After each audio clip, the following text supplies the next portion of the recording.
फिर भी आज भी लोगों का रुझान भारतीय जनता पार्टी के पक्ष में है, लोग मोदी जी के साथ हैं। तो आप क्या कहेंगे, मुख्य रूप से नाथद्वारा विधानसभा में मेवाड़ राजघराने से विश्वराज सिंह जी मैदान में हैं, राजसमंद से दीप्ति माहेश्वरी और भीम की स्थिति अभी असमंजस में। कांग्रेस या किसी ज़माने में थी, उस ज़माने में जब यहाँ विपक्ष मजबूत नहीं था।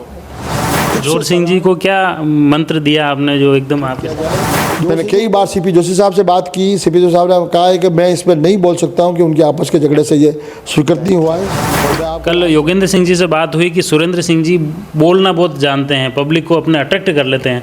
अब मैं भी बोलना सीख गया हूँ कहीं कहीं उनकी भाषा। परिणाम बताएगा क्या परिणाम होता है। केवल कहने से, बातें करने से कुछ नहीं होता है।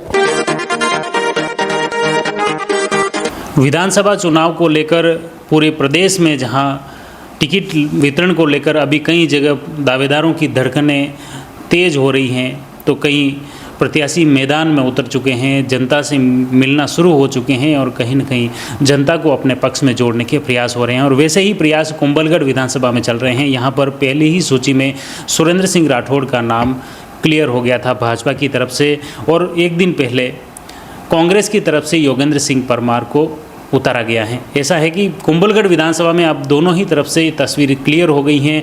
सुरेंद्र सिंह राठौड़ बनाम योगेंद्र सिंह परमार के बीच मुकाबला होने वाला है। मैं अभी आमेट में हूँ और हमारे साथ में मौजूदा विधायक और भाजपा के प्रत्याशी सुरेंद्र सिंह राठौड़ हैं। अब कुंभलगढ़ की तस्वीर क्लियर हो चुकी है भाजपा और कांग्रेस की। योगेंद्र सिंह जी आपके सामने हैं, क्या कुछ लग रहा है इस बार? कुंभलगढ़ में भारतीय जनता पार्टी कमल का फूल ही खिलेगा। इनके पिताजी गणेश जी परमार और हम भी 3 चुनाव लड़े थे, तो 13 और 18 में भारतीय जनता पार्टी ऐसे जीती है। एक बार उनको 8 में मौका मिला। फिर भी आज भी लोगों का रुझान भारतीय जनता पार्टी के पक्ष में है, लोग मोदी जी के साथ हैं और निश्चित तौर से यह कमल का फूल ही खिलेगा। ये कुंभलगढ़ एक तरह से अब भाजपा का गढ़ बन चुका है, लेकिन कांग्रेस कार्यकर्ताओं से जब बात करता हूँ कि नहीं, वो तो अभी भी हमारा तो गढ़ तो कांग्रेस का है, तो ये इसको लेकर आप क्या कहेंगे? देखो, कांग्रेस के कार्यकर्ता यदि गढ़ मानते हैं, अच्छी बात है। सब अपनी अपनी दावेदारी करने का अधिकार है, सबको अपनी बात कहने का अधिकार है। लेकिन चाहे पंचायत समिति चुनाव हो, चाहे सरपंच चुनाव हो, चाहे जिला परिषद चुनाव हो, चाहे सहकारी समिति के चुनाव हो, किसी भी चुनाव में पिछले 10 साल में कांग्रेस को यह सफलता नहीं मिली है। ये मुख्य रूप से पूर्व मुख्यमंत्री देवपुरा जी की बातें करते हैं, और जो आप बताते हैं कि तराणु से लगातार आप सक्रिय हैं और उसके बाद 2 चुनाव में कांग्रेस जीती, लेकिन उसका पिछला इतिहास गिनाते हैं कि उसमें कांग्रेस मजबूती से रही, और अब तक जो देखने को मिल रहा है वो भी कि कांग्रेस का ही विकास है, उसी के अनुरूप सुरेंद्र सिंह जी चल रहे हैं। कांग्रेस या किसी ज़माने में थी, उस ज़माने में जब यहाँ विपक्ष मजबूत नहीं था। जब से 93 के बाद कांग्रेस को यहाँ चुनौती प्रारंभ हुई है, उसके बाद केवल 98 और 2008 में ही कांग्रेस सफल हो पाई। वो भी 98 में भी सरकार आने के बाद 156 सीट आ गई थी, फिर चुनाव हुआ, फिर भी वो 6000 से प्लस रहे। 2008 में गणेश जी पहली बार चेहरे के रूप में आए थे, फिर भी 4000 से प्लस रहे। लेकिन भारतीय जनता पार्टी यहाँ पहले चुनाव में 12700 से जीती है, दूसरा चुनाव 25500 से जीती है, तीसरा चुनाव या 27500 जीती है, चौथा चुनाव या 18700 से जीती है। इससे आप आकलन लगा सकते हो कि यार रुझान भारतीय जनता पार्टी की तरफ है। अब ये भाजपा का गढ़ है। मतलब वोट का जो बड़ा है, मतलब जन समर्थन भाजपा का बड़ा है यहाँ पर हमेशा किसी भी चुनाव में, पंचायत समिति चुनाव हो, सहकारी समिति चुनाव हो, हर चुनाव में या भारतीय जनता पार्टी का कार्यकर्ता चुनाव जीत के आ रहा है। इस बार कांग्रेस ने युवा चेहरे पर दाव खेला, जैसा कि आपने जिस तरह से पहले पूर्व मुख्यमंत्री दिग्गज नेता थे, उनके सामने आप युवा चेहरा थे, तो इस तरह कांग्रेस ने भी कहीं न कहीं इस बार युवा चेहरे को आपके सामने खड़ा किया है। केवल युवा चेहरे से चुनाव नहीं जीता जा सकता है। युवाओं का रुझान तो नरेंद्र भाई मोदी के साथ है, युवाओं का रुझान मेरे स्वयं के साथ है, भारतीय जनता पार्टी के साथ है, और भारतीय जनता पार्टी को ही युवा मतदान करेंगे। इस बार मुख्य रूप से जिले की स्थिति देखें तो आप क्या कहेंगे? मुख्य रूप से नाथद्वारा विधानसभा में मेवाड़ राजघराने से विश्वराज सिंह जी मैदान में हैं, राजसमंद से दीप्ति माहेश्वरी और भीम की स्थिति अभी असमंजस में है। 2013 में जो परिणाम आया है राजसमंद जिले का, चारों सीटों पर कमल खिला था और 2023 में भी वही परिणाम दोहराएंगे हम और चारों सीटों में कमल का फूल ही खिलेगा। इस बार कांग्रेस की तरफ से हर बार हर जगह ये क्या कहा जा रहा है कि प्रदेश में जो गहलोत सरकार द्वारा जो काम किए गए हैं, चाहे नए जिले बनाने हो या मुख्य रूप से अभी जो महंगाई राहत शिविर लगे हों, उस माध्यम से कहीं न कहीं कांग्रेस हर घर घर पहुंच गया है। ये केवल गहलोत साहब के भाषण है, परिणाम बताएगा क्या परिणाम होता है। केवल कहने से, बातें करने से कुछ नहीं होता है। गहलोत साहब ने जितनी भी घोषणा की है वो 25% घोषणाएँ भी ज़मीनी स्तर पर नहीं पहुंची है। एक दिन पहले ही योगेंद्र सिंह जी से मैंने बात की जब उनका टिकट मिला।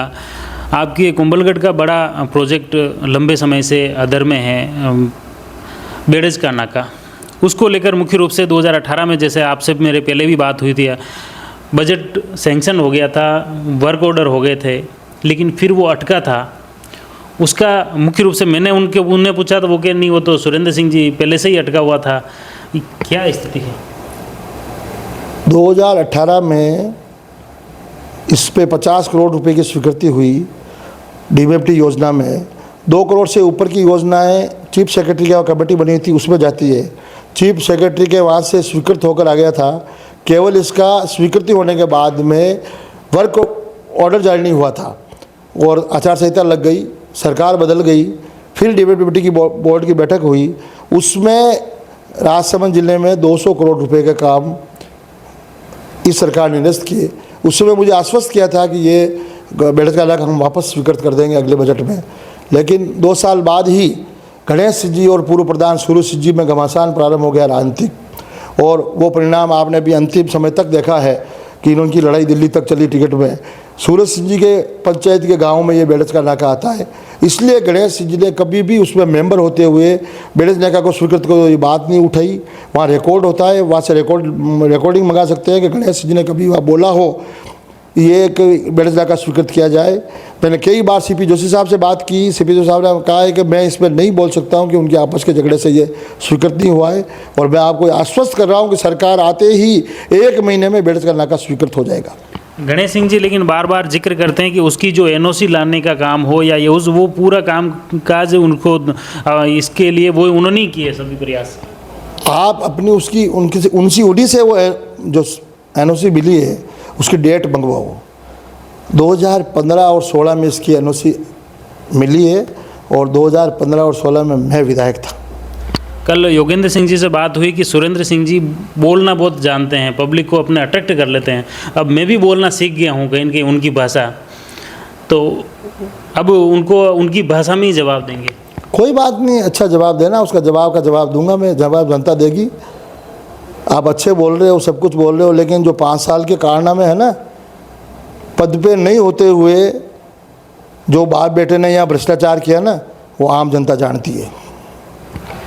आप इस विधानसभा चुनाव में मुख्य रूप से कुंभलगढ़ और चारों विधानसभा में क्या स्थिति देखते हैं कि इस बार मुख्य रूप से जिस तरह से अभी टिकट वितरण को लेकर लंबा इंतज़ार हो रहा है और दावेदारों की सूची भी लंबी है, तो यूँ नहीं लग रहा है कि जैसे जो नाराज़ है लोग, चाहे कुंभलगढ़ की हो या अन्य विधानसभाओं की, उनको मनाने में सफल रहेंगे? नहीं, हम प्रयास कर रहे हैं, हमारे पास अभी समय है, 9 तारीख तक का समय है। बिल्कुल एक परिवार के लोग होते हैं, लोकतंत्र है, सब टिकट मांगते हैं, सबको अधिकार है, लेकिन मुझे पूरा विश्वास है जैसे जोर सिंह जी साथ आए हैं, 2-4 दिन में आपको दिखेंगे, सभी साथ होंगे, एक ही मंच पर होंगे। जोर सिंह जी को क्या मंत्र दिया आपने जो एकदम आपके साथ में? जोर सिंह जी को कोई मंत्र नहीं है, कुछ लोगों ने उनको मंत्र दिया तो मैंने जाके उस मंत्र को वापस ठीक कर दिया कि ये गलत मंत्र दे दिया आपको, और वो मेरे साथ आ गए। तो इसी तरह दूसरे दावेदारों के साथ भी ऐसा ही मंत्र है क्या? नहीं, उनसे बात हो जाएगी मेरी, उनको कोई ज़्यादा कोई ऐसा संकट वाली बात नहीं है। बहुत बहुत धन्यवाद। मुख्य रूप से आपने देखा सुरेंद्र सिंह जी राठौड़ हमारे साथ में थे, कुंभलगढ़ विधानसभा चुनाव की बातें की, जिले की बातें की, और चौतरफा फिर से कमल खिलाने की बात हो रही है। और मुख्य रूप से कुंभलगढ़ विधानसभा में जो नाराज़ दावेदार हैं उनको लेकर भी किया जा रहा बात बताई है कि पार्टी स्तर पे भी उन्हें मनाने के लिए प्रयास किए जा रहे हैं। जो नाराज़ हैं उनको पार्टी से लाइन में जोड़ने के प्रयास किए जा रहे हैं, और आप भी कह रहे हैं कि लगातार मैं भी संपर्क में हूँ और आने वाले दिनों में सभी भाजपा के साथ होंगे और भाजपा फिर से जीतेगी। ये तो आने वाला वक्त, और 25 तारीख को जनता का वोट किसके पक्ष में पड़ता है, जनता क्या परिणाम देती है, वो तो आने वाले वक्त में पता चलेगा। फिलहाल हम प्रयास कर रहे हैं दावेदारों के साथ प्रत्याशी और जनता की बातें आप तक लाएं। आप जुड़े रहिए जयवर्धन न्यूज़ के साथ। धन्यवाद। The Maruti Nandan grand, Nathdwara स्थित एकमात्र ultra luxurious 5 star hotel, Rajsamand जिले की एकमात्र 5 star hotel the Maruti Nandan grand में भोजन की स्वादिष्ट थाली अब सिर्फ 290 रुपए में। श्रीनाथ जी की नगरी नाथद्वारा में इस सुनहरे अवसर का आनंद अवश्य उठाएं।